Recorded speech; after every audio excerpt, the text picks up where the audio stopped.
এই তো আজকে সকালের নাস্তায় ছিল ডিম পরোটা। মানে ডিমের মিশ্রণের মধ্যে কিন্তু রুটিগুলো দিয়ে ভালো মতো চুবিয়ে নিয়ে দেন পরোটার মতো করে ভেজে নিয়েছি। আর এভাবে পরোটা খেতে খেতে কিন্তু খুবই ভালো লাগে।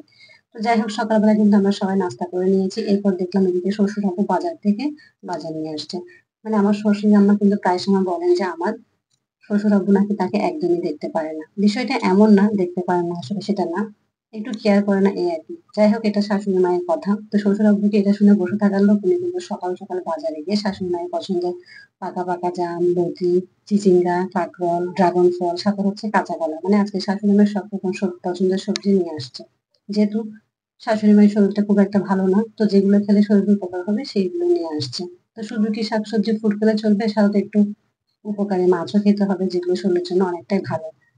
তো এদিকে হচ্ছে শিং মাছ নিয়ে আসছে কিছু আর হচ্ছে বেলে মাছ। তো শিং মাছগুলো কিন্তু আমি ভালো মতো কাটা কেটে পরিষ্কার করে নিয়েছি। দেন এরপর হচ্ছে এখানে আমার ননদ ও পরিষ্কার করে নিয়েছে। ও এই মাছটা পরিষ্কার করতে করতে কিন্তু অন্যদিকে আমি বেলে মাছটাও কেটে নিয়েছি। যেহেতু এই মাছগুলি কাঁটাযুক্ত এবং কাটতে খুব একটা সময় লাগে সেজন্য কিন্তু একজনে কেটে নিলে আরেকজন পরিষ্কার করে নিলে তো কাজটা কিন্তু অনেকটাই সহজ হয়ে যায়। তো যাই হোক মাছগুলো কিন্তু দুজনে ভালো মতো পরিষ্কার করে কেটে দিয়ে পরিষ্কার করে নিয়েছি। এখন হচ্ছে রান্না করার পালা। আর আজকে রান্নার ভিডিওটা কিন্তু আমি আপনাদের সাথে শেয়ার করতে পারি না। যেহেতু এই মাছগুলো পরিষ্কার করতে অনেকটা সময় লেগে গেল আর রান্নার ভিডিও করতে গেলে দেখা যাবে আরো অনেকটা বেশি দেরি হয়ে যাবে। তখন আবার শাশুড়ি মা বলে বসবেন যে এখন যখন তোমার শ্বশুর মশাই একটু কেয়ার করা শুরু করলো, এখন তুমি অবহেলা করতে শুরু করে দিয়েছো, বা এটা শুনতে আমি একদমই প্রস্তুত না। তারপর হচ্ছে আমি এদিকে মাছের কিছু ডিম হয়েছে সেগুলো পরিষ্কার করে ধুয়ে নিয়েছি। আর আপনারা অবশ্যই কমেন্ট করে জানাবেন এখানে কোন ডিমটা কোন মাছের ডিম। মাছের ডিমগুলো কিন্তু খুবই সুন্দর আমার কাছে, বিশেষ করে এই হলুদ ডিমগুলো একদম ভালো লাগছে দেখতে, খুবই সুন্দর তাই না দেখতে? আপনাদের কার কাছে কোনটা ভালো লাগবে অবশ্যই কমেন্ট করে জানাবেন। তো সেই সাথে কিন্তু এদিকে আমি হচ্ছে বেলে মাছটা রান্না করে নিয়েছি। আজকে শিং মাছটা রান্না করি নাই, কারণ যেহেতু দুটো একই রকম মাছ আর রান্না করলে দুটো একসাথে খেতে ভালো লাগবে না। সেই সাথে কিন্তু এখানে আমি দুটো মাছের ডিমই দিয়ে দিচ্ছি।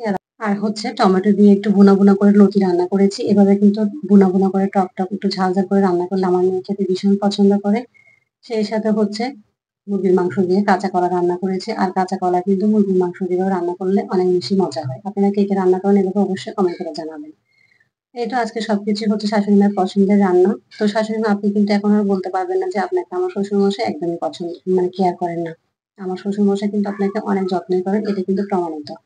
এই তো বিকালের জন্য কিন্তু আমি এদিকে সুজির কিছু মিষ্টি বানিয়ে নিয়েছি, সেগুলো কিন্তু এখন আমি ভাপে দিয়েছি। তো এগুলো কিন্তু হয়ে গেলে নামিয়ে একটু পাউডার দুধের মধ্যে গড়িয়ে নিয়ে কিন্তু চমচম মিষ্টির মতো করে সবার সঙ্গে খেয়ে নেবো। তো আজকের ভিডিওটা এই পর্যন্ত। সবাই ভালো থাকবেন, সুস্থ থাকবেন আর আমার পরিবারের জন্য অনেক অনেক দোয়া করবেন। আল্লাহ হাফিজ।